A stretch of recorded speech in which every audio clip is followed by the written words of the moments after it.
You're in the 06010. Focus. Fantasy Focus. Hello and welcome to Fantasy Focus Football, presented by Boost Mobile. I'm here with Yates and Stephania Bell. My name is Daniel Dopp, and we're diving into a big Tuesday show, my friends. We got a Monday Night Football recap that took us into overtime.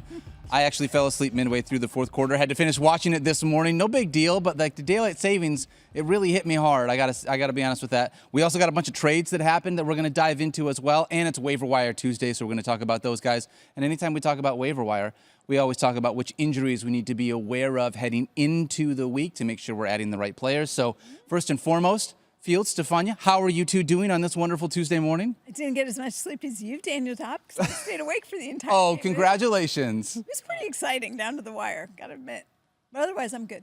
I'm ready. Yeah. I'm doing well as well. We are on to week 10. We are now, I guess technically when the game was over last night, but we are now officially halfway through the NFL's regular season as we have 9 remaining weeks. It is crazy. Not every team has played 9 games up to this point because there have been some byes, but it is wild how it always seems to go so fast. Today, obviously, a busy day in the world, the election day.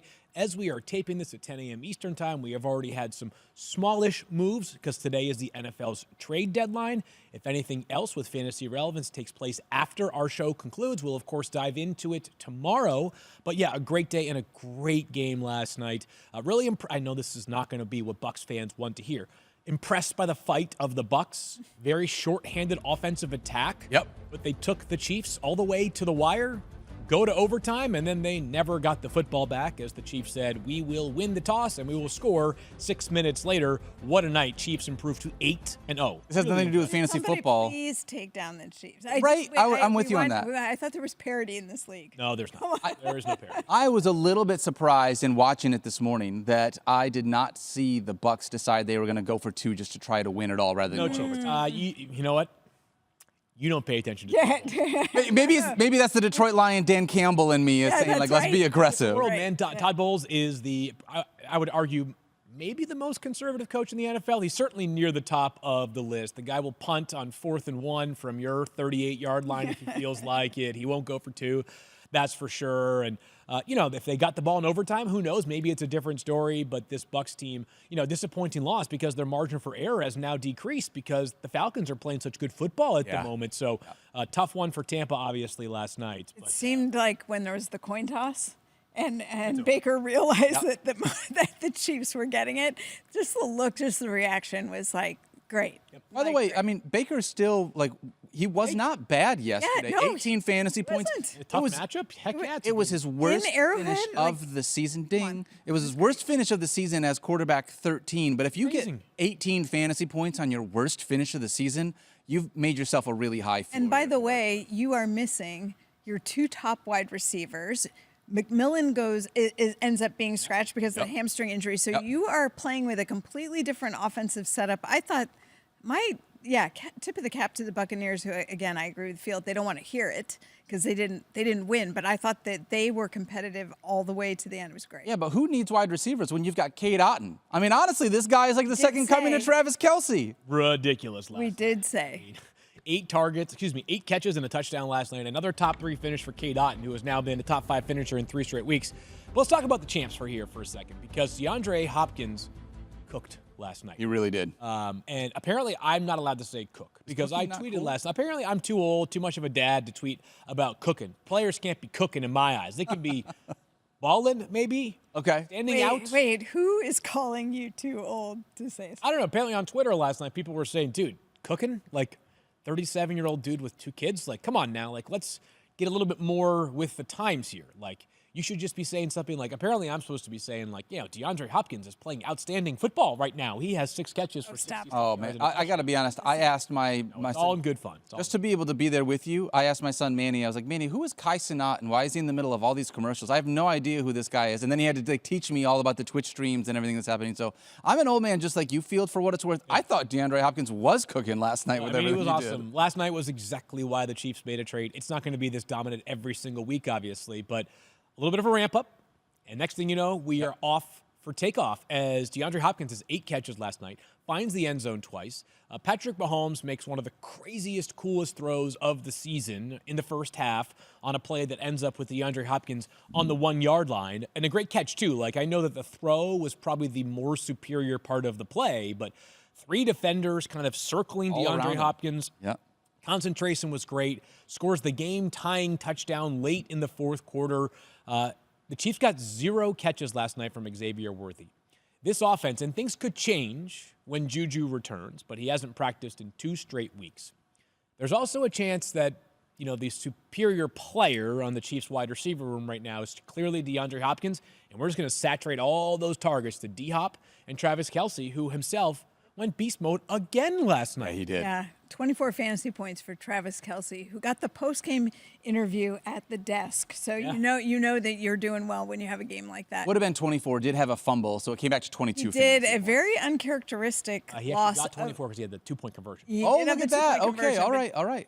A very uncharacteristic loss of the ball for Travis Kelce. Just a great defensive play by Tampa Bay on that, by the way. Do you think that Travis Kelce getting to go on the desk after the game is another classic example of nepotism? That's a great question. Jason, do we need to talk about this? That's a great question. Jason's not there at that moment, so I'm kidding, of course. Maybe for there those always that don't has to know be a it. Kelce at the desk. That could be it too. That could Honestly, be it. I can't blame them. They are freaking hilarious, and they're awesome football players too. Kelce, again, in the 5 games now without Rashee Rice, just check the box score, people. It's a Travis Kelce-led offense. I can pull. I apologize for not having. You tweeted this. I saw the tweet. Yeah, I'll see about if I can pull it up quickly. Also, it was just, even with the 2-point conversion, it was only 22 fantasy points. Just so you don't go screaming to everybody, even with the 2-point conversion, Travis Kelce only had 22, did not have 24. I know that the note says 24. It's supposed to be 22. I had it as 24 in but whatever. Anyways, The media's telling me 22. Either way, you're not complaining when your tight end's got you over 20. He did well. Here are the But- 5 games with Rashee Rice hurt. And by the way, this includes the game that Rashee Rice got hurt because that happened early in the game.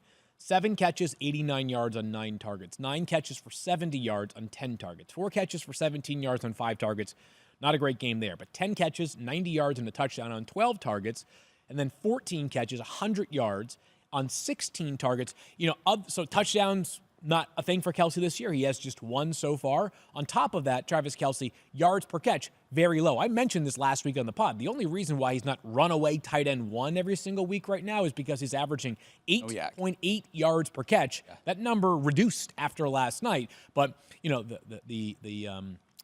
perhaps the Travis Kelce no longer dominant fantasy tight end days are already behind us if they ever even existed earlier on this season because they need him in a major way with no Rashee Rice and no Hollywood Brown. No, I'm totally with you on that. And honestly, I got to give a little bit of love, too, because we've been talking about it. I've mentioned it a million times on this show. But shout out to Patrick Mahomes, who finished inside the top 10 for the first time since week 7 of last year. Insane. Dude was unbelievable. 3 touchdowns, 291 yards, threw the ball 44 times in that weather for what it's worth, which was surprising to me. 24.5. The weather was overstated going into the game. You think so? I didn't think it impacted things that much. Did you? No, it was fun to be able to see. It was almost like hazy the entire time when I was watching it. I'll tell you where it might have impacted the game, and I don't know if you saw this because you fell asleep, but there was a little Patrick Mahomes injury scare. I did see up till that part. Okay, Yes. A little because flip in the end zone there. where he rolled his ankle when he went and planted. So he's running towards the right, plants with his left.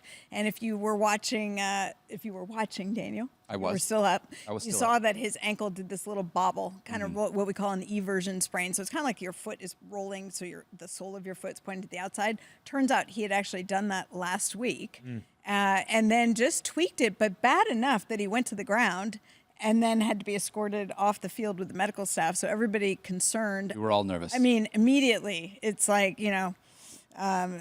halt the presses. Like Patrick Mahomes might be out, but he got it taped up and came back in. In typical Patrick Mahomes fashion, I think I tweeted something to this effect last night. This is the guy who played on a turf toe injury a few years ago that ended up having to be repaired in the offseason. You're not keeping him out of the game if he can go at all. And I'll say this really quickly because I was absolutely bailed out by Kareem Hunt in 2 different leagues. I won by 3 points in one league, in our Dynasty League, over our friend Ed Eck because of a last-second, end-of-the-game, final play Kareem Hunt touchdown. And in another league that I mentioned yesterday, the DPH League, in which my friend started Jared Goff over Joe Burrow. Thank you so much for doing that, Randy. I appreciate that.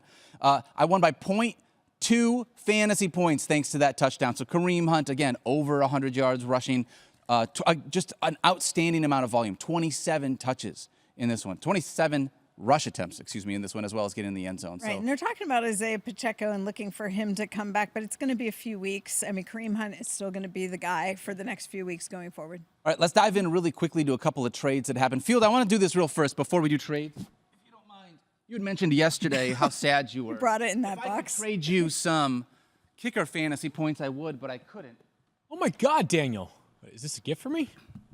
So I brought in Field yesterday at the end of the show. He was so sad. He asked for a fruit basket. And so yesterday I went out and procured as many fruits as I potentially could for you to be able to have as a fruit basket for you and your family. What? My God. That's what. Wow. This is the nicest gift I've ever received in my entire life. Look at the. Okay, so there's a little, it's a strawberry Uncrustable there. Crust off. Yep.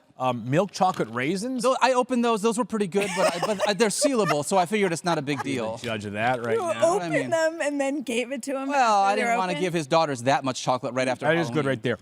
These are the tiniest bananas I've ever. These are Palmer-sized. Yeah, those are little baby bananas for your little baby children as well. Oh my gosh, You know? that's so Hilarious. cute. So I just wanted to make sure that you got Pomegranate. a I wanna little see the fruit Field basket eat you asked you eat for. the pomegranate? That's a mango. Right That's now a on mango? television, That's a can you do mango. that? Aren't these very dirty? That's a Like, pomegranate. Very like Just a messy. I mess. can Open it up, Right, right. yeah. And then there's also a potato in there, which is like it's on the line. You know what I mean? Like kids were real awesome. excited It's to a get root. potatoes. Orange mango flavor. These are your drink. I drink those coming into work, yes, because so there's no good, sugar in them. I right? love them. Yeah, I'm a big fan. So I just wanted to give you that you. fruit basket. If I could have traded you some fantasy points at the kicker position, I would have. I'm not gonna lie.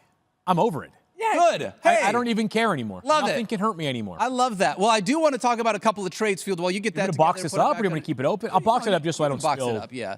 Thank you, but Daniel. That was so sweet of you. Of course. We did have a few trades that happened really quickly. We want to dive into them before we move on. My Lions traded for an edge rusher. No one cares about that because this is a fantasy show except for me, but I'm pumped to be able to have that. Well, we all care. It's a very exciting thing. But Clearly, they've been really suffering. Yeah, as a with the 7-1 loss team. of Yeah. their there were edge rusher, two Ethan offensive Hutchinson. trades, though, that could potentially impact us in fantasy football. Field, one of them, specifically Khalil Herbert coming over to the Bengals. Yeah, so the Bengals obviously going to be without Zach Moss for some period of time right now. Yesterday it was described as indefinitely, so this foretells that this is going to be a while for Zach Moss. And just keep in mind, again, prior to last week, it was Chase Brown and Zach Moss as the only running backs on the Bengals that logged any offensive snaps. So I suspect that Khalil Herbert will take on a Zach Moss-ish role, but not this week. They play on Thursday night, but potentially as soon as next week. I would consider him a deeper league bench stash for right now. Okay. I would say that's about as far as we can go. Like 10-team leagues, maybe, because we do have those 6 teams on a bye week. Coming up, yeah. It could be sort of compelling. But I don't think he's going to be a top 20 option with Chase Brown clearly seizing that role. But running back depth is incredibly hard to find. He should be on the radar.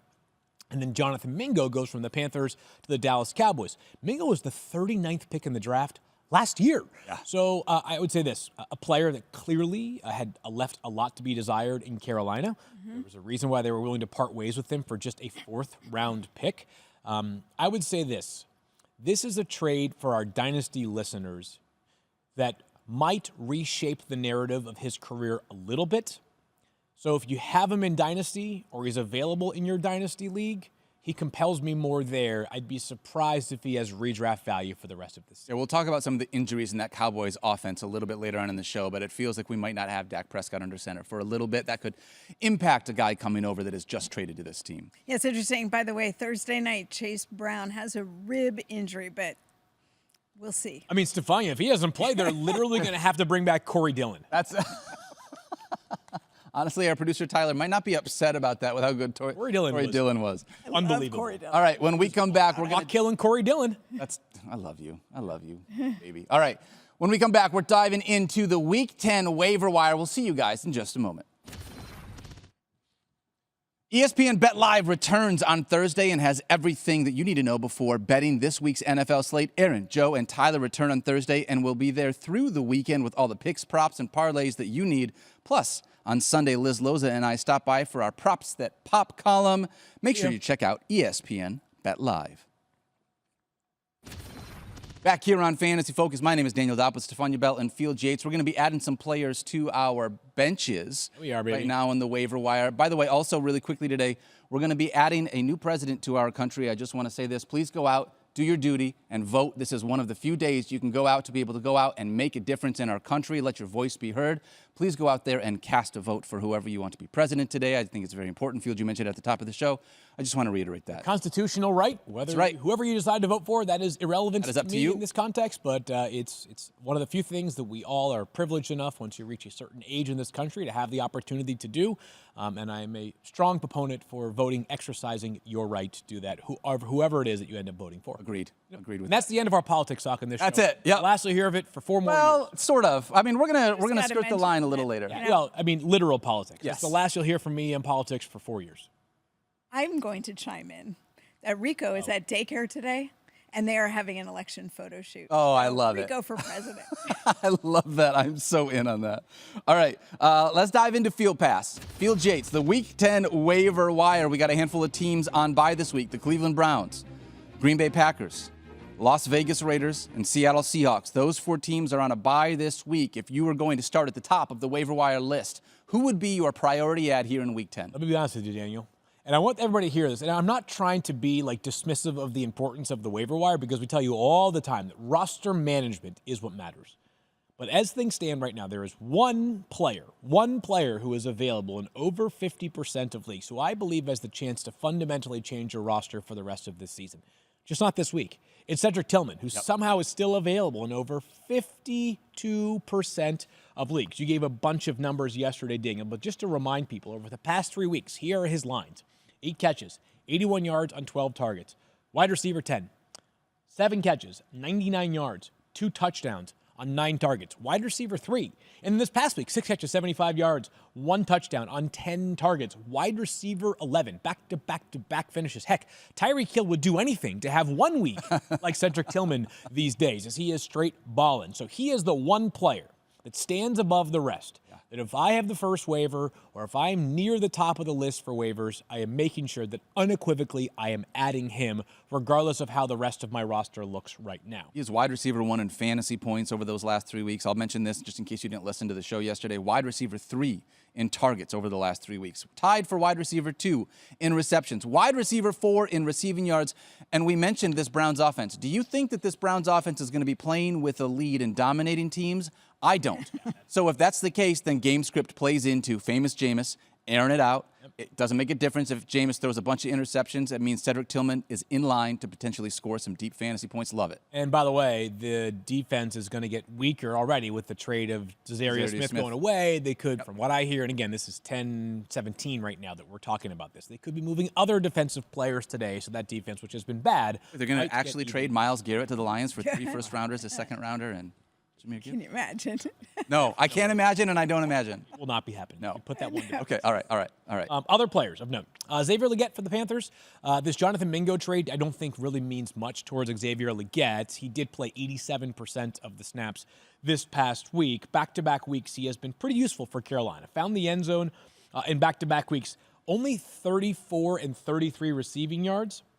But he has a touchdown in 4 of his last 6 games, at least 80% of the snaps, and 86% of the routes in 2 of the past 3 games. He's more of a deeper league name as he has yet to reach 70 yards in a game. Still a little bit, uncertain about how this offense looks with Bryce Young, who, every day that goes by, I'm starting to think Carolina is more and more prepared for the possibility of Bryce Young riding things out.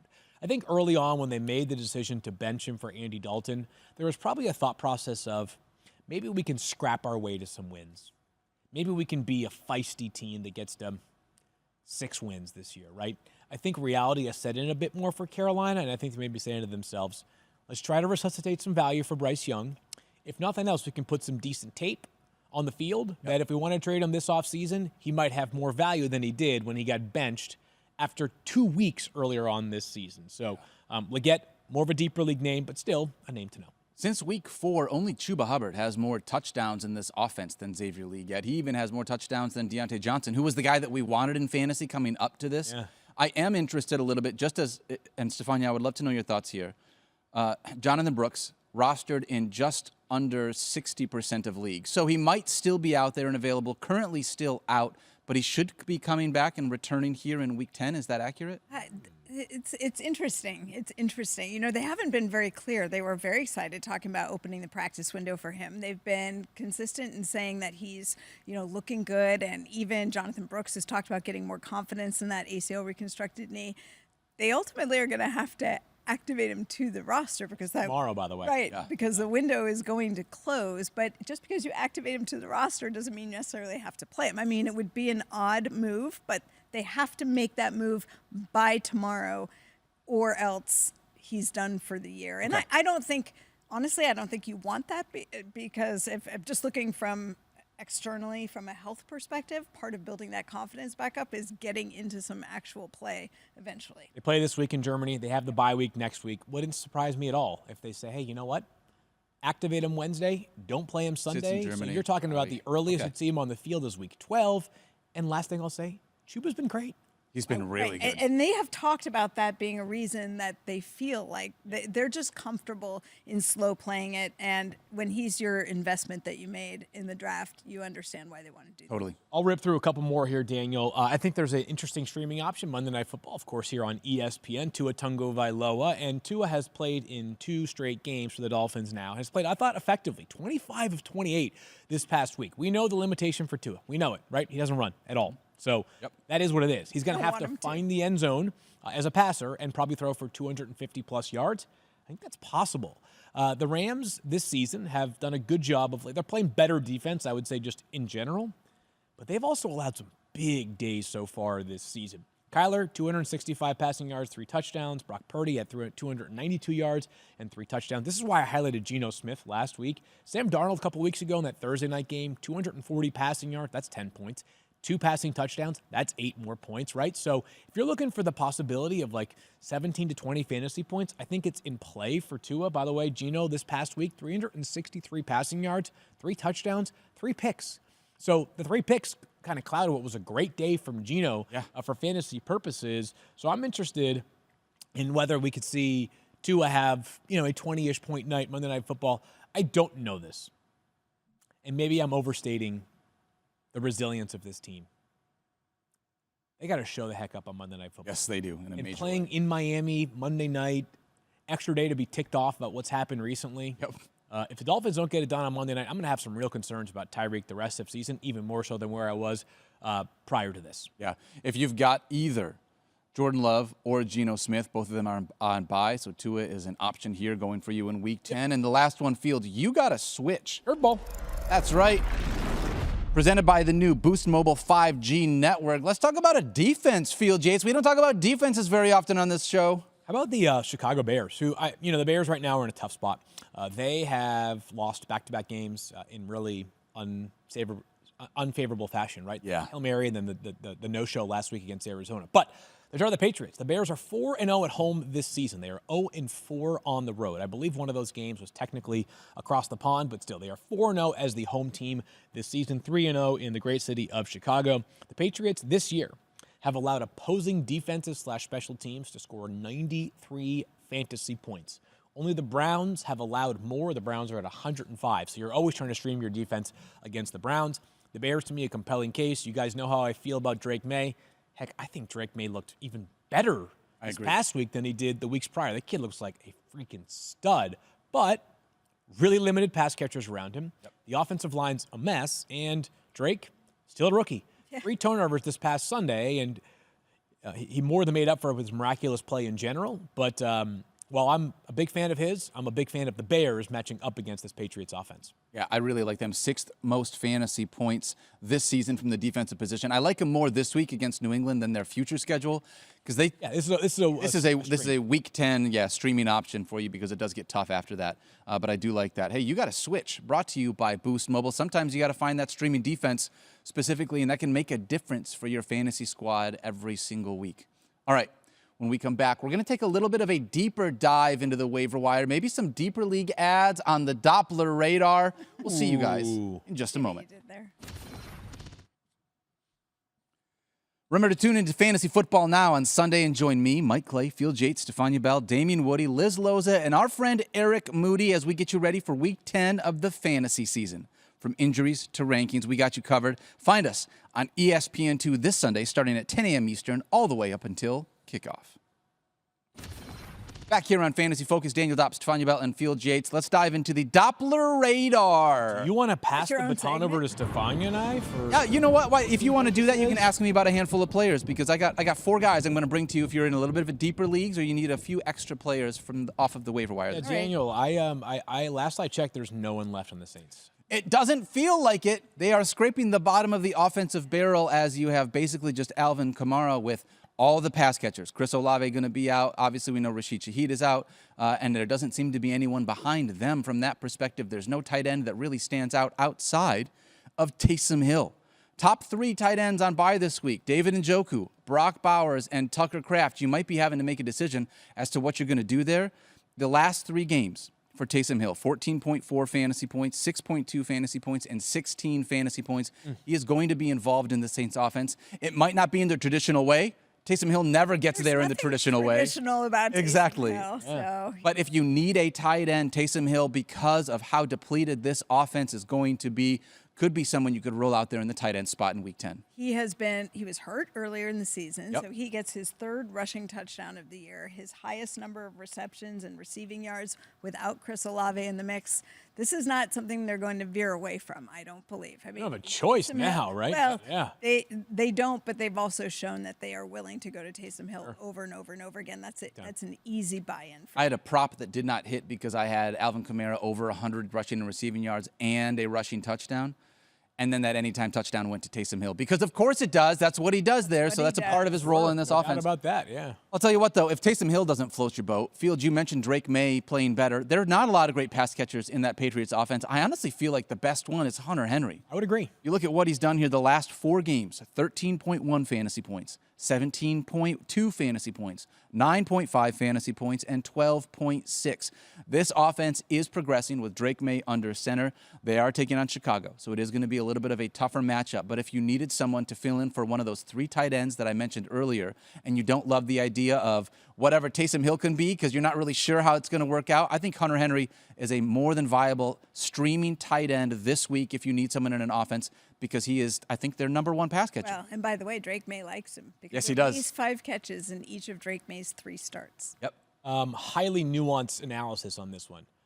Professional tight end, right? Like just a solid player. Who would you rather have amongst the tight ends playing in this game? Cole Kmet's like gone like a ghost over the past few weeks. It's been crazy. I mean, that's to me not a Cole testament Kmet of Cole Right. Kmet. It's Right. more just a testament of how weird this position is, and something we are accustomed to in years prior. Like you find a guy not named Travis Kelce, Mark Andrews, George Kittle, and you're going to have some volatility. But it felt like Cole Kmet was soaring, and then all of a sudden has disappeared. Chicago Bears have the same problem the Green Bay Packers have, where How many guys? you've got too many people to spread the ball around to, and you're not really sure which one is. Like we know DJ Moore and Jaden Reed are like the kind of the de facto number 1s, but after that, it's like But are they? whoever the defense kind of gives you the opportunity to get the ball to is where you're going to go in that one. Are you on that? Yeah. All right, I got a couple of running backs. Do you guys mind if I give a couple No, running backs please. here? Yeah, I actually do mind. We need Do running ya? backs. Yeah. Listen, I need help at the running back position, Daniel. So help me out. we're diving into Week 10. Okay, this is the time of year where if you've got guys that have been underperforming on your bench, it's time to cut loose. Cut them loose. Go out and grab those Love someone upside set 'em guys. free. Yeah. Yes, I'll agree with that. Like you need somebody that could potentially be a helpful piece later on this season if the right opportunity opens up. I'm going to start with Tyler Algier.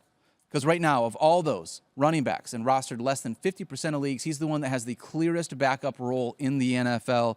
Falcons lean on their backfield a bunch, 6th in rushing yards per game. They are 12th in offensive points per game. If I'm going to go out there and get a backup running back that I have on my roster in case something happens, I want it to be as much as possible with a guy that has a clear role if the starter goes down and they're on a good offense that isn't just one-dimensional where they're going to stack the box with 8 or 9 guys and say, come out here and just beat us with the pass.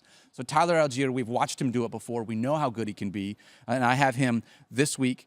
He's going to be as someone that you need to add onto benches. He's not someone I'm starting, but this is like a bench add for later on this season in case anything, heaven forbid, happens to Bijan Robinson. He's still touching the ball, though. You know, Absolutely he does. yeah, 12 carries 2 weeks ago, 6 carries, I think, this past week. And like you said, we know what the capability is. I love that they've unlocked Bijan Robinson in the offense. Me too. But the more you're on the field, the more exposure. So Yep. there is if anything were to happen to Bijan, you are right. Tyler Algier is clearly the one they're going to. He's one of those guys that if you've got a wide receiver, you're going into week 10. If you've not started a wide receiver that's been sitting on your bench this entire time, I'm fine to be able to cut loose on one of those wide receivers and grab a running There are back. a lot of guys. I mean, shoot, like Xavier Worthy last night. Is he still? Do you need to roster him right now? That's tough. I mean, it doesn't. It's hard to be able to move off of that Kansas City offense, but at the same time, if you just looked at the box score and not anything else surrounding that, it would say, like, why am I keeping this guy on my roster? So you got another one of that same category? Yes, I do. Another guy I mentioned. I want backups on good offenses that score a lot of points. Why not talk about Ray Davis? Okay. Ray Davis, another end of bench ad in case something happens to the incumbent running back there and James Cook.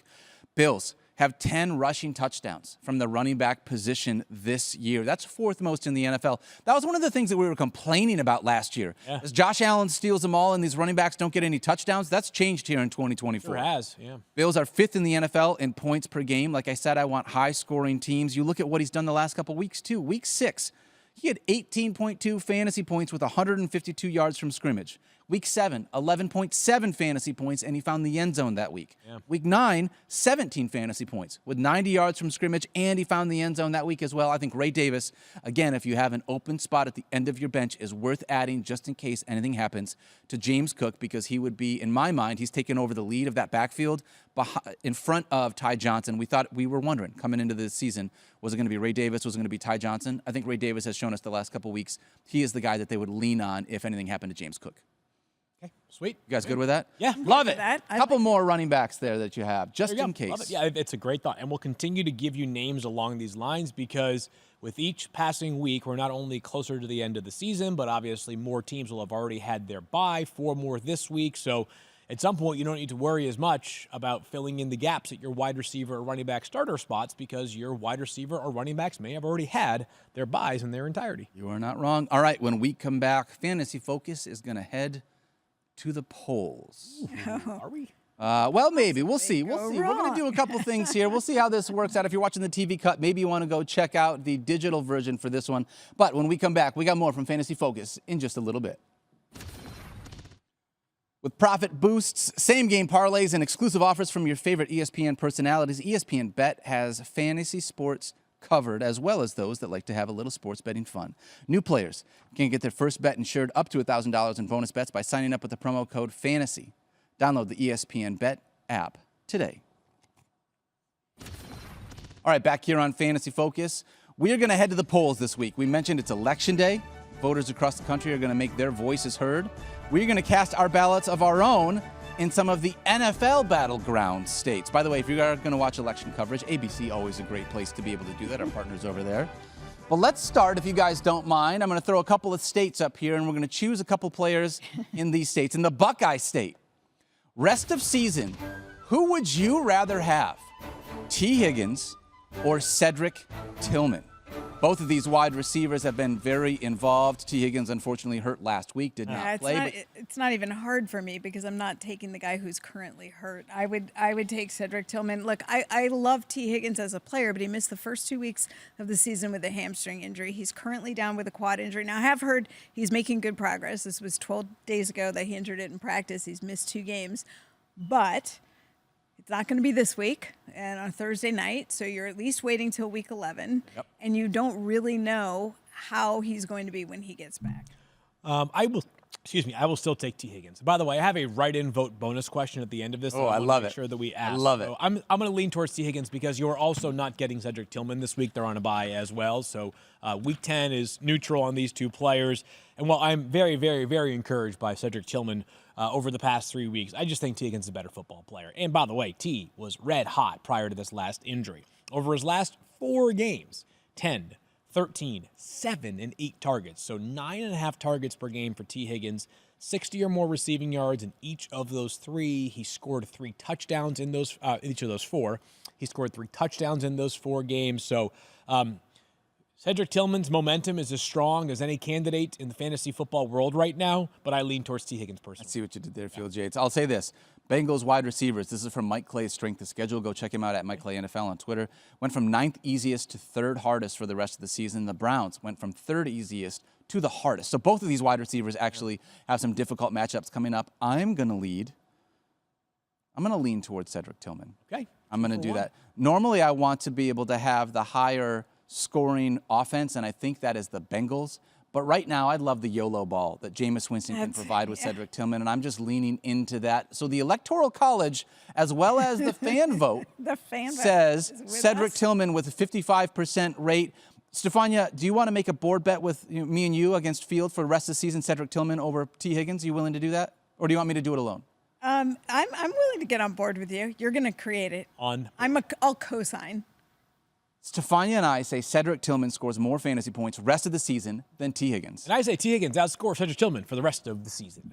Put it on the board. Should we invite Mike to see if he wants to cast a vote on any of these or no? Yeah, we could. I mean, we specifically did this on Tuesday because we didn't care what he had to say. But it's not a bad idea. Yeah, that ends in Y. That's fair. Let's talk about the state of Florida. Okay. We got a couple of running backs here that have not always been super exciting for fantasy managers in spite of what we hoped. Travis Etienne and Rachaad White. Field, I'm going to start with you. Rest of the season, which one of these two Floridian running backs would you rather have? Yeah, when there's only two options in an election, sometimes you are casting a vote just as much against somebody as you are a vote for somebody. So I'm making an anti-Travis Etienne vote right now as I'm picking Rachaad White, which I could make the positive side of Rachaad White pretty easily. But Travis Etienne is creeping into very dangerous territory for fantasy football purposes. Agreed. He's borderline unplayable right now, it feels like. I mean, he is still playable, but it's getting closer and closer. His last three games, 12 carries, 40 yards, no rushing touchdowns. He has 3 rushes inside the 5-yard line all season. He's not going to get the goal line work. That's going to go to Tank Bigsby. And how about this? On Sunday, 31% of the snaps played by Travis Etienne. Were the Jaguars up or down in that game? Down. They were down 22-0.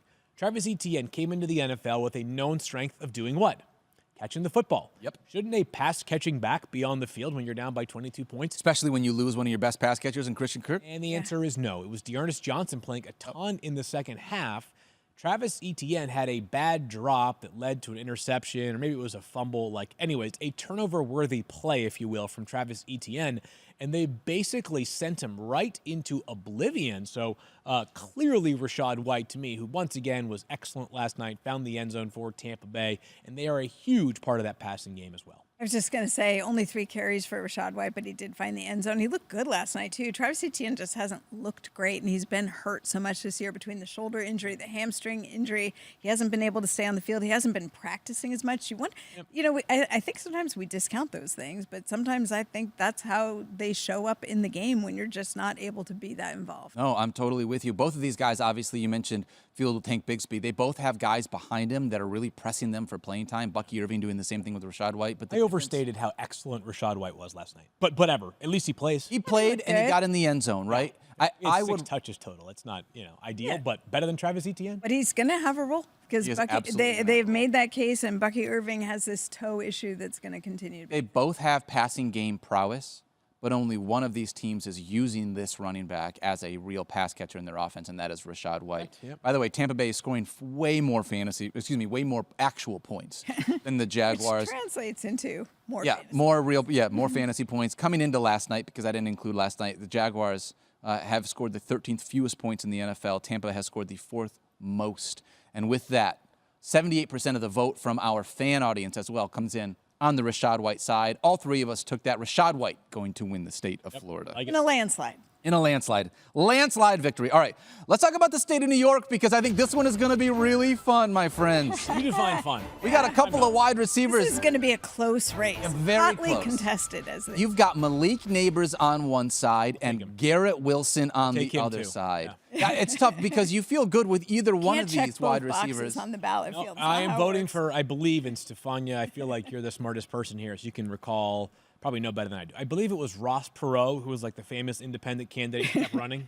With a lot of charts, Yes. So I'm gonna vote for Ross Perot. I vote for both, which I guess he was independent, so you were voting for neither party. I'll tell you what, I'm gonna do the early Scantron thing where you just filled in all the bubbles, and before they realized that you needed to the bubble was right. I don't know if they still do Scantron in schools nowadays. Probably. I don't know. You're probably just looking at. I think it's all digital now. Yeah.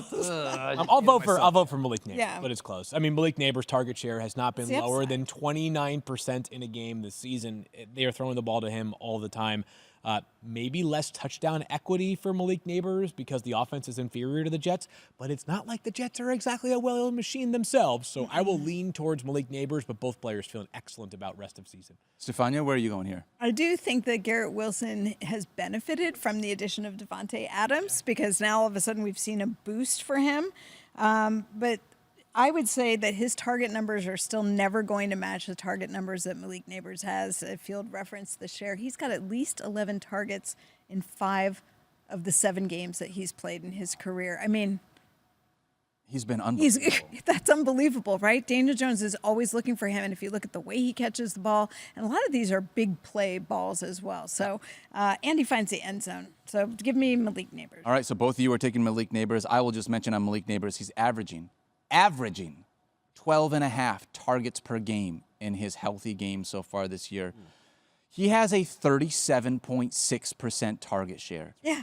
37.6. Like 25 is good. 30 is a superstar. If you have a 30% target share, you're a superstar. By the way, only 3 guys in the NFL have above a 30% target share right now.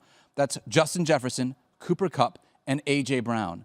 And then it's good. Malik Neighbors with 37.6. The last guy to have a target share this high, do you know who it was?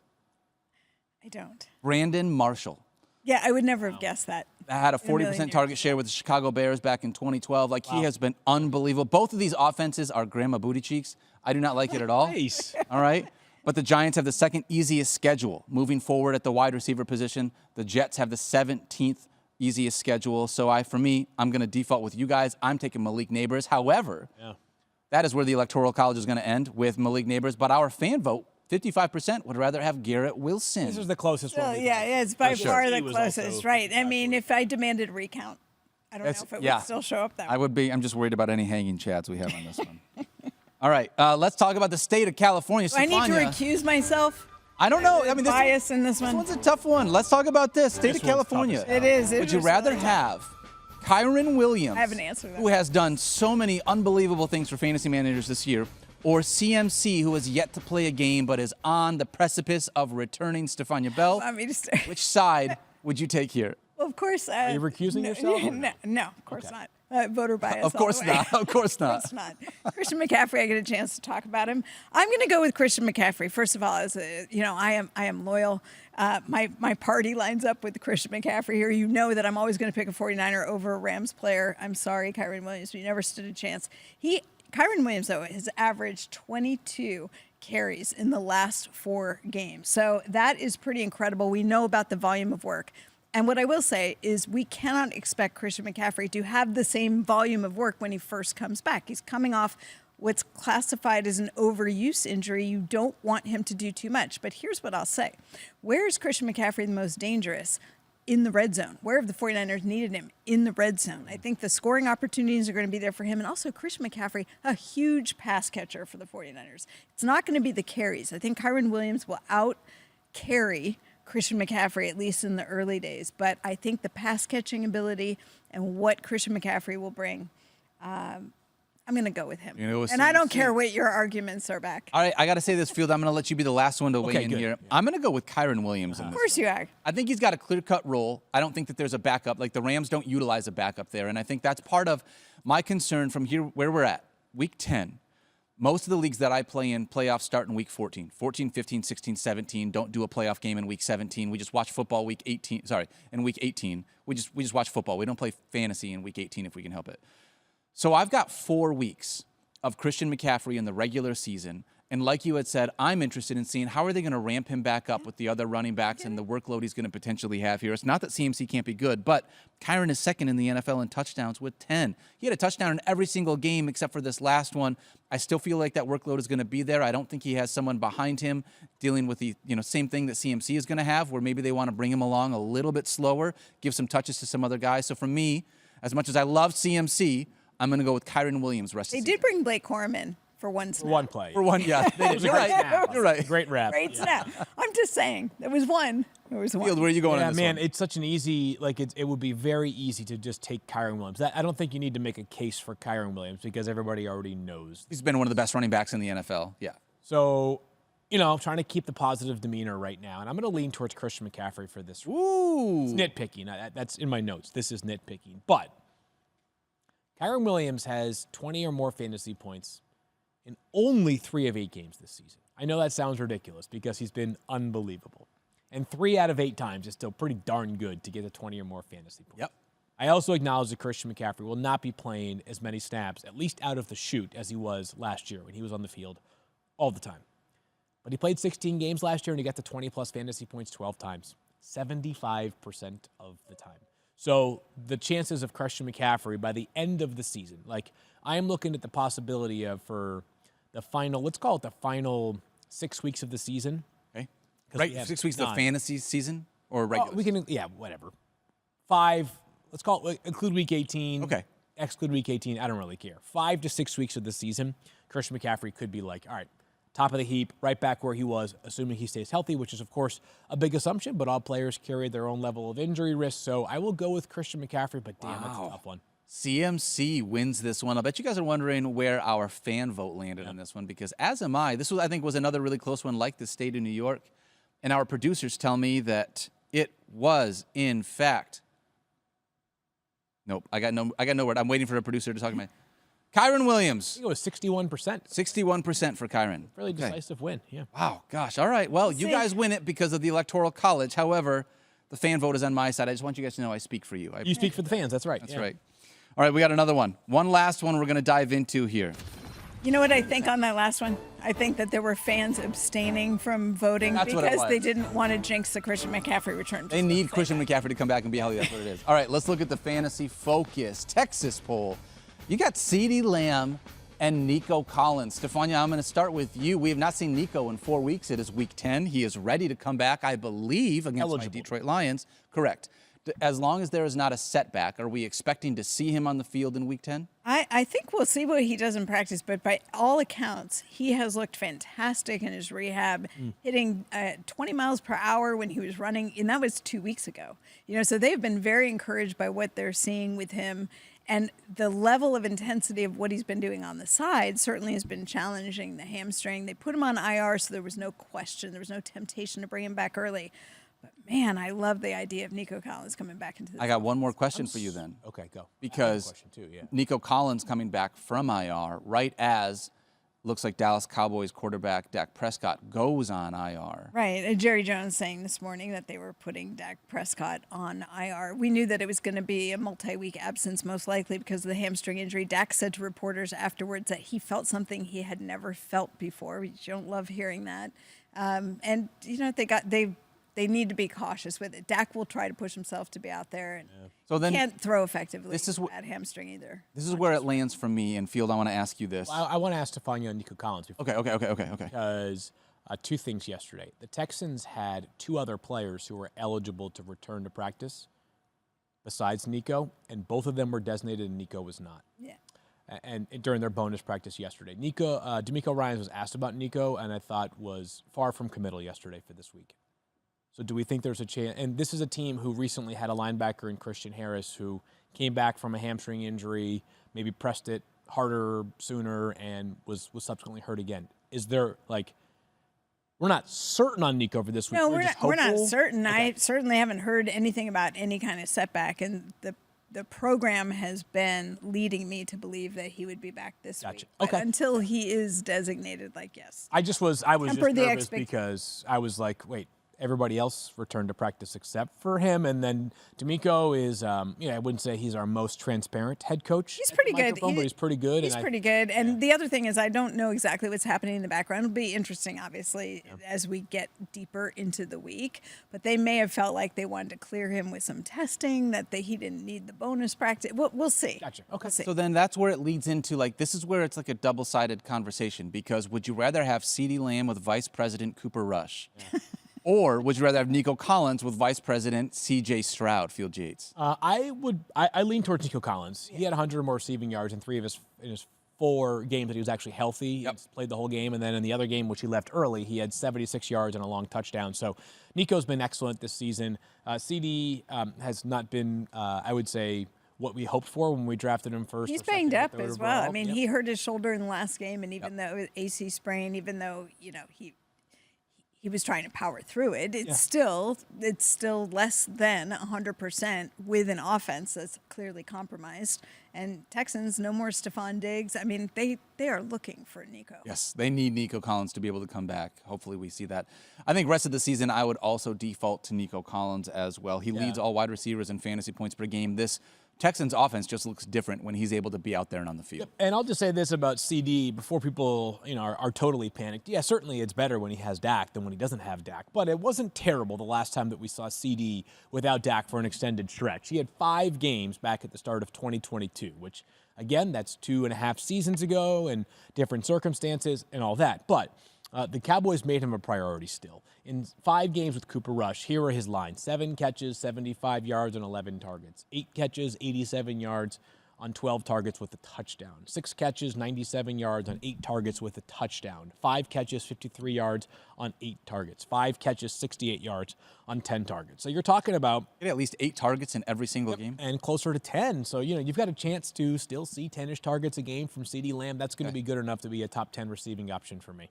For what it's worth, Nico Collins, who has missed 4 games, like we talked about, is still wide receiver 13 I know, I in was gonna receiving say, yards in the NFL. 14. The idea that he has missed all these, it may have changed after last night with everything, but like the idea that he has missed so much time and is still a top 15 wide receiver in receiving yards, that big playability, the way he can just take the tops off of defense, it is a huge one.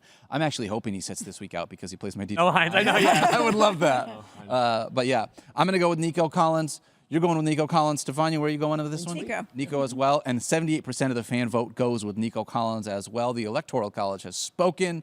State of Texas goes to Nico Collins. Before we wrap this thing up, because I know that was our last one there, let me ask you guys this. Knowing what we saw in the first half of the season and factoring in things like positional value, right? Running backs are very hard to find. If you were to have redrafted for the first half of the season up until this point, who do you think should have gone number 1 overall? Candidates probably, I think Derrick Henry's probably a prominent candidate there, right? Would Bijan Robinson be number 1 overall? Would it be Derrick Henry? Would it be Kyron Williams? Who would be your guys' number? Malik Neighbors has been excellent, but he obviously missed time. Derrick Henry. It might have. Yeah. I think it probably would be a running back. I actually was, if it's not Derrick Henry, it's between 3 guys for me. Derrick Henry, Saquon Barkley, and Alvin Kamara. Saquon Barkley would be a good one, too. Because they're all Saquon's just, a good one. they are the running backs in their backfield. There is no one else taking touches away. I mean, not including Taysom Hill with Alvin, but like the way he gets utilized in the passing game. I think those 3 guys are the clear top 3 for me if I would have chosen now. Good, Yeah, right? we talked just in the show yesterday about how that was my segment about the running backs who Yeah, all of those are old too guys. That Derrick Henry, Alvin Kamara, and Saquon Barkley all on not their first deal anymore. Yep. And clearly the start. We thought that they would all be solid, but Saquon was I'm trying to think who was ranked the highest preseason of the 3. Out of those 3, Saquon. Saquon, right? Yeah. Saquon, then Derrick Henry was Derrick probably Henry. second, and then Alvin Kamara was Yeah, a little I bit think farther it was down like that list. 7 running backs. But So- I always thought Derrick Henry was going to have a bounce back this year. Stephania, I want to ask you about a couple more injury updates really quickly because we mentioned them yesterday on the show. I'm curious if we have any updates, and if we don't, it's okay, but I can't not ask you while you're here. We had both Drake London and A.J. Brown, 2 superstar wide receivers. What do we know about them for their potential Week 10s? Yeah, Drake London being considered day-to-day, according to Raheem Morris. He has a hip pointer. We've talked about those before. It's basically a deep bruise. He landed hard on a touchdown reception last week, went off to the sideline, ended up not coming back in the game. But sounds like there's some cautious optimism that he could be ready. Tough guy. This week. A.J. Brown injured his knee. It was kind of weird if you saw he got hit from behind and went hard to the ground on both knees, had an MRI Monday, and is now considered day-to-day. So sounds like there's a potential chance that he could play this week. Day-to-day is better than week-to-week for both of those guys. Listen. I appreciate that. And I think that I don't think they thought the A.J. Brown injury was serious, but with him especially, you want to make sure he's able to Err get on back the in side of practice. caution. And, yeah. Yep. All right, when we come back, we're going to dive into a number of questions that you guys sent over from the Fantasy Focus mailbag. We'll see you in just a moment. With Profit Boost, same-game parlays, and exclusive offers from your favorite ESPN personalities, ESPN Bet has sports fans covered. New players can get their first bet insured up to $1,000 in bonus bets by signing up with the promo code FANTASY. Download the ESPN Bet app today. All right, my friends, let's dive into the Fantasy Focus Mailbag. My name is Daniel Dopp here with Stephania Bell and Field Yates. Going to be taking some questions from our loyal listeners. Look at the graphic there. I love our guy Tyler being able to make this show so much fun with all the things he brings to the table. All right, I'm going to start here. First question comes from Bernie. Says, I have Chase, Cooper Kupp, Malik Neighbors, and Nico Collins. Okay, this is just a humble brag. I was just going to say, we're just Bernie, come letting on, us man. know how good your lineup is, aren't you? I got two wide receiver question spots here. and a flex. Which one of them do I bench? A reminder, Jamar Chase, Cooper Kupp, Malik Neighbors, and Nico Collins. Who are you benching? I'll tell you what. Bernie fits into a category that applies to one other person this week. It's Daniel Dopp. And here's what the category is. You hope that Nico Collins doesn't play this. There you go. Right. The decision is made for you. Yeah. Right. Yeah. The only two people who want that to happen are you and Bernie. So that's what I don't. The answer is Who? This is a fantasy football. This is a great one, right? This is like the classic fantasy football conundrum. And usually what people are asking us is it's like, relatively unreliable RB2 versus fellow relatively unreliable RB. Right. These are like, hey, one of these guys is going to score only 18 points. And so I'm going to have aired by having him in my lineup when the other guy scores 21, Bernie. I think this might be a bit of a challenge to us to see, I want to see who you guys say to bench. You know what, though, Bernie? Truth be told, if I have to choose one player that sits out of these four. I got one guy underlined. I'm curious if it's the same as you. Assuming health. They're all healthy. Yep. I go with Cooper Kupp. Me too. Just because he's the only one that right now has as much competition for targets in his offense. That is the extent of the analysis. He's got another guy there that could potentially have 10, 12, 15 targets in this offense. I don't think that anyone else here, Jamar Chase is not going to have that kind of competition. Malik Neighbors is not going to have the competition. And Nico Collins, if he does play against my Detroit Lions, they give up a ton of receiving yards to wide receivers. Yeah. They've only given up 6 touchdowns. 6 touchdowns to wide receivers so far this year. However, they just give up a boatload of yards because they've been up so much. Teams have been having to throw against him. So I would go with Cooper Kupp. There is literally no wrong answer here, though, Bernie. That is as humble brag as you get for a question. All right, next one comes from Kem. Says, should I continue to lean on Kyler, or do I stream or drop as needed? I think streaming is in play here for Kyler. Here's the really difficult thing for Kyler, though, is that Kyler is not the kind of quarterback that you can tell whether to start him or sit him exclusively based off the matchup. Nope. He's a very yo-yo player this year. This past week, I did not think that Kyler played poorly in real life. I thought he played poorly in fantasy football because they didn't need him to play real well in real life. So it probably depends on league size. Like if this is a 10-team league, you might legitimately have the option to have gotten in on the Kirk Cousins action last week, or maybe you feel great about Bo Nix in recent weeks as well. If it's a little bit deeper league, you're probably tethered to Kyler. But I can let Stephania reinforce her stance, which is always be ready to stream. Yeah, I'm a big streamer in the quarterback position, and I would say I'm actually looking at Daniel Jones this week, if you can believe that or not, because of the matchup. over in London. You just like anything that's exotic and across the sea. I do like. I believe exotic it's Germany things. this weekend. Yeah, right? it is Germany. Yeah. Did I say London? I think so, but whatever. You know what, Stephania? Don't even worry about it. Don't even worry about it. It's that time of the season. I agree. It's really difficult to be able to tell on him because of the fact that he has 3 20-point fantasy games in his last 5 games. But like you had said, Field, I'm not sure they came in the games that I would have expected him to score. He's not. Sometimes it's just wait a minute, this was supposed to be a good matchup for you, Kyler. Why? Right. I think it's Kyler is there are quarterbacks who, if you have them, assuming something crazy, it's you're playing them, right? Like Jaden, Lamar, Jalen Hurts, Joe Burrow right now, Josh Allen, you're playing those guys if you have them, 100%. right? That's unimpeachable. Kyler, could there be a scenario where you're all right, I'm rolling that dice? Yes, there is. Yep. So that's where I land on it. All right. Let's go with this next question. This comes from Josh. Do we like Rico Dowdle more or less with Dak being out multiple weeks? Can I just say I like him less? I was going to say. I mean, Cooper Rush, if I am every defense in the NFL, I'm going to make Cooper Rush beat me with his arm and not let Rico Dowdle do what Rico Dowdle. We've seen him, a handful of times be able to do some nice things. Yeah. Fine. So, but I like him less without a more competent quarterback under center with the way defenses are going to respond to that offense. So hard because it's hard for me to downgrade these Cowboys right now when it feels like they already were down. Did you say grandma booty cheeks? I did, because I think you say booty cheeks, and I think I have a different connotation than you do, because not all booty cheeks are created equal, Field. So I want to make sure that they're we're talking bad booty cheeks. Oh, Okay. Okay. I learned something. Well, new. also don't forget there was no Zeke this week, and so who else? Mutually agreed upon. I'm not going to travel with the It's team. hard to even know what to say about the Cowboys' run game because I sort of view it as non-existent to begin with. But over 100 total yards in Week 9. I think just it was volume by default, but it's not somebody I think Dalvin certainly Cook, don't like him more. he really sold the best shape of his life to Jerry did, the Jones. videos. And he made it so that it was we don't need to add another running back. But no, I like him less because of that, unfortunately. I am going to be best shape of my life guy by the time we get back to the Bahamas next summer, so I don't want to totally dismiss those guys who say it. But generally speaking, I'm dismissing. But then when you go out and hit the tackles, we're going to see the same. It's going to be two-hand touch this I've time. retired from tackling. It's in your contract. Cool. You cannot do any more.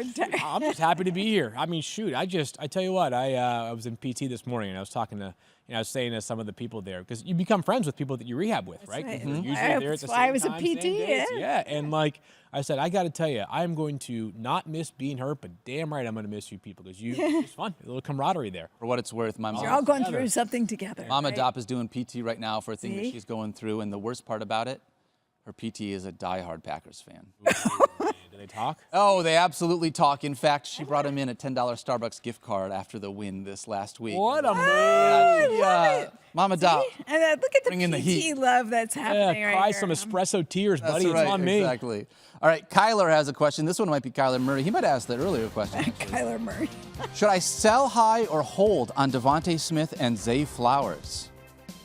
Guys, It's interesting. Yeah. It's a really fascinating question there because these two players have been a little bit Jekyll and Hyde this season, right? We've talked about how Flowers going into last week was 3 of 8 in terms of really good games and then 3 kind of dud games. So make it 3 of 9 now, right? That's so 2-1 in the favor of a good game is you'll take that, right? Devontae, and some of that was due to the some of the injuries and things around him. Yep. Both of those guys are I was just thinking about it, Like, who are you replacing him with, I guess, is the I mean, other thing, too. You could upgrade. I'm trying to think of a good upgrade. If you could turn Zay Flowers into If you need help with the running back position. top for 12 example. running back, maybe? Right. top 12 running back, top 12 wide receiver, I would certainly do it.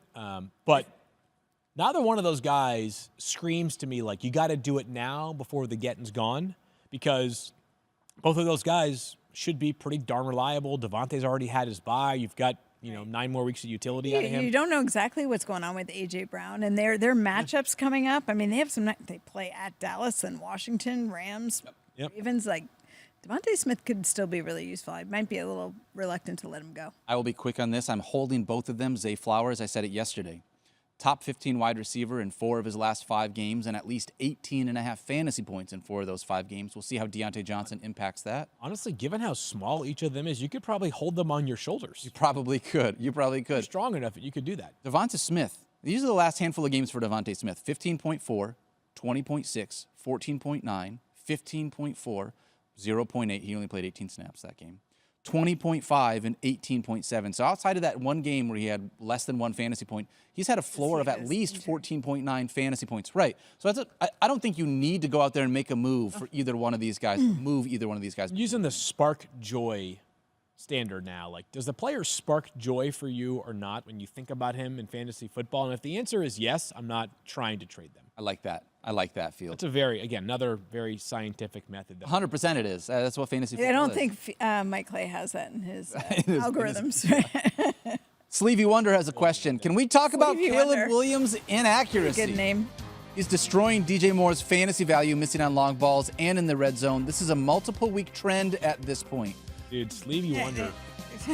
That's both a question Bro, and a it's been statement. disappointing these past 2 games, man. I thought Caleb was excellent in the second half of the game against the Commanders 2 games ago. Problem was, not a lot of fantasy production, and they ended up losing the game on the Hail Mary. Is this still on him, or is this I much the think offensive this line? I think this is a bigger, you could have an entire conversation about everything that's going on here. I was listening to, oh my gosh, I'm now having a brain fade on it, Ben Solak, talk about the number of different players that put pressure on Caleb this week. And it was 16 different players. They only play 11 at a time. Correct. That's the point. So he's not being protected at all. Now, of course, some of it's on him. He's a rookie. There's things that he still needs to learn. But it also seems like, particularly with DJ Moore, that the two of them are not on the same page. You got 9 targets, only 4 catches. Some of them are way off, like to the point where you're like, are they not communicating in the same way about what's happening on that play? Yeah, they might have too many guys right now, too. Like, Keenan Allen's a free agent after the season. That one hasn't gone great so far. Yep. He had the big game with 2 touchdowns over in London, but it's been kind of a ho-hum start for, not even a start, but a ho-hum season for Keenan Allen. Yeah, it's a tough one. I like the player a lot. It's a great matchup this week against the Patriots. So if they can't get the job done on Sunday, then, I mean, we're talking about a serious problem. I'm still going to continue to have DJ Moore ranked as the highest amongst all the Bears 100%. wide receivers. Well, I do think Ramadunza is on the rise there, you know. I want to believe the answer is yes as well. The last time he had that big game, it was like, all right, bye-bye, back to obscurity. So it's hard for me to say, like, you know, is it the start of a trend or is this just another? Yeah, they haven't done anything consistently enough, really, other than play good defense for me to think there's a trend. They started out, Fields, you've used this, I'm going to say it wrong, but they started out playing a little above their skis, I think, based on like what their schedule was. They came out to a really good record based on like the beginning of the year. I do want to say this. I think the schedule gets pretty brutal here. Oh, it does get brutal. It does. Yeah. You've got Green Bay at home, Minnesota at home, at Detroit, at San Francisco, at Minnesota, and then at Detroit. Like this is going to be a really tough run, not just in the NFC North, but then you got the San Francisco 49ers stacked in there. It's Other than that, right? it's brutal for the Chicago Bears, so that's going to be a tough one. All right. When we come back, we're going to finish out Fantasy Focus here in just one moment. Thanks for sticking around. We'll see you guys in just a moment. Best part about ESPN Fantasy? It's you guys, the fantasy football community, and we want to make sure we are always answering your questions. Head on over to Twitter and use the hashtag FFNow in order to drop in your questions. Talk some smack to Mike Clay. Tell Field how good looking he is. Why not? Use the hashtag FFNow and tune in on Sunday at ESPN2, 10 a.m. Eastern, to see if your questions make it on the show.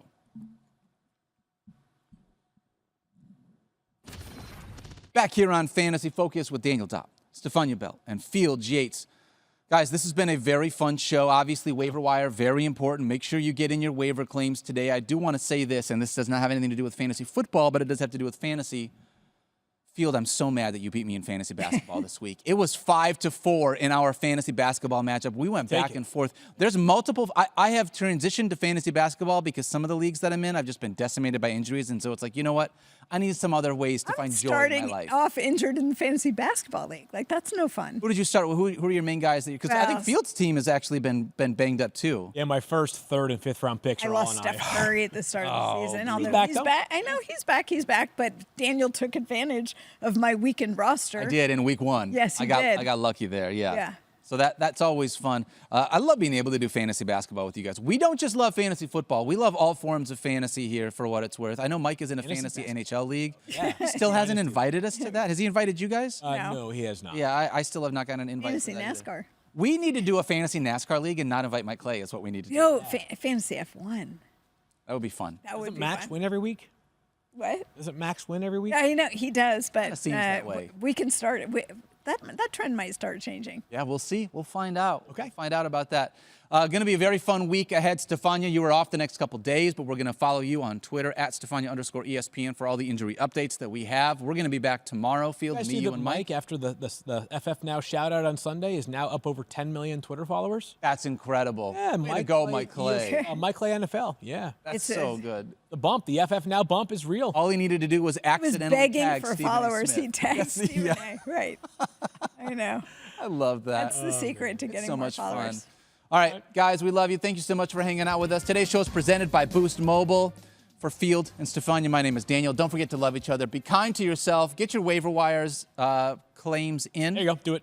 Go vote, and we'll see you guys on Wednesday. Later. See ya.